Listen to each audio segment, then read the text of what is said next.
Isang araw, merong dalawang estudyante na nagsasabik matuto at maunawa ang kanilang kultura at tradisyon. Ngunit, hindi nila alam kung paano sila matututo. Sa sandali, sila ay nakaisip ng ideya at pumunta sa kanilang nakatatandang kapatid. Oh, bakit kayo na pa rito? Paano maugnay yung arnis sa ating kultura? Ganun ba? Sakto, may arnis sticks ako dito. Ang arnis ang national sports ng Pilipinas. Ito ang baton mo, Kyle. At ito naman ang baton mo, Julius.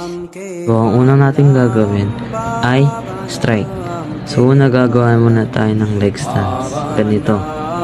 Pagkatapos, strike number 1, left temple. Yan. Na. Malawa naman, strike number 2, right temple. Yan. So, pagpunta naman tayo sa block. So, ganito ang block. Block number 1, left temple. Yan. Pangalawa naman, block number 2, right temple.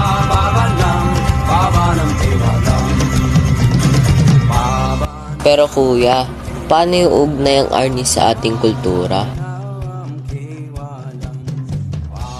Bilang isang mag-aaral, ibinabahagi ko ang aking kaalaman sa arnis upang mas papalawak ang pag-unawa ng mga tao sa ating kultura at may pasa ito sa henerasyon natin. Tulad ng ginawa ko kanina, ibinahagi ko kay Julius at Kakayel kung paano ginagawa ang strike at saka block.